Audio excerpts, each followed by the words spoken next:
A customer is a person who spends resources to make progress. Let's break that down. Customers are real people, not abstract ideas. We need to understand those people to build products that they want to buy. It's common to talk about a business as B2C, B2P, B2B, B2E, B2NP, or B2G. We'll unpack that jargon quickly and then talk about where it falls short. B2C stands for business to consumer. It means a business sells products directly to consumers. Think Southwest Airlines, V8, or an online art class sold to stressed out parents. B2P is short for business to professional. It means a business sells products directly to consumers who use those products in their professional capacity. Think LinkedIn Premium. Individual people in these first two categories pay for products with their own personal money. The last four acronyms refer to organizations. B2B is short for business to business. It means a business sells products to small or mid-sized businesses. Think QuickBooks, or business banking, or corporate attorneys. B2NP is short for business to nonprofit. It means a business sells products to nonprofits. B2E is short for business to enterprise, or huge businesses. Amazon is an enterprise. Boeing is an enterprise. If the companies we sell products to generate more revenue than most industries, it's an enterprise sale. And B2G is short for business to government, or a sale to a government entity. These terms are fine as shorthand, but here's where they're misleading. An organization can't be a customer. Organizations are imaginary entities. An organization can't feel bored on the way to work. An organization can't long to travel. It can't desire to increase its revenue. Individual people do those things. So we have to understand real people with real motivations who work at these organizations. People in these last four categories pay for products with organizational credit cards or bank accounts. Let's drill down to the customer level within organizations. Customers fall into one of two big buckets. The first big bucket is an end user. An end user, or user for short, is the person who uses a particular product. The second bucket is a paying customer. A paying customer pays for that product. Let's picture a group of hospital executives who are deciding whether to purchase Epic's electronic medical records.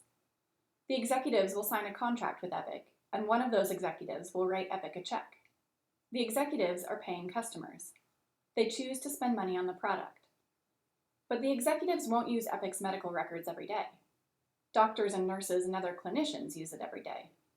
So doctors and nurses and other clinicians are the end users. They spend time on the medical record, rather than money.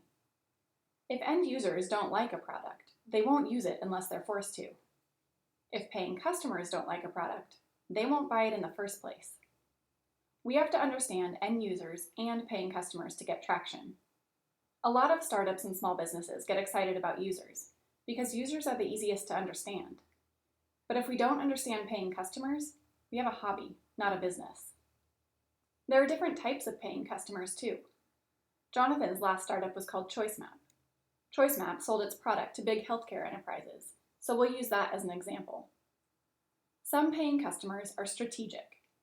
They control some portion of their organization's budget, or they have the power to get budget items passed. Chief medical officers were ChoiceMap's strategic customers. CMOs could go to bat for ChoiceMap inside of their organizations. They could argue that the product was valuable, and they had the power to get money from the chief financial officer to dedicate to a purchase. Economic customers are responsible for finances. They commit funds to a purchase.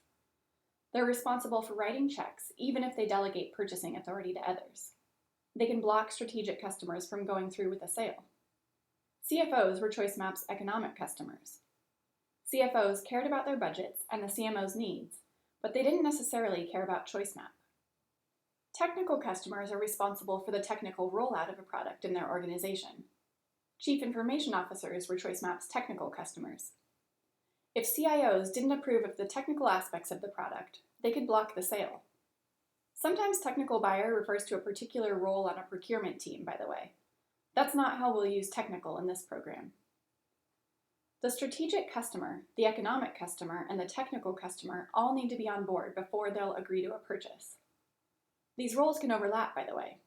If you're planning to sell directly to consumers or professionals, the end user and the paying customer is the same person. Awesome.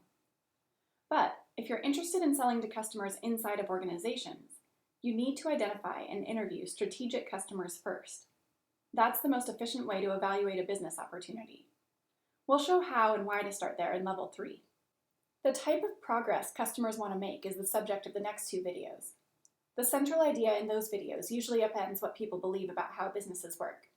It did for us the first time we heard about it too.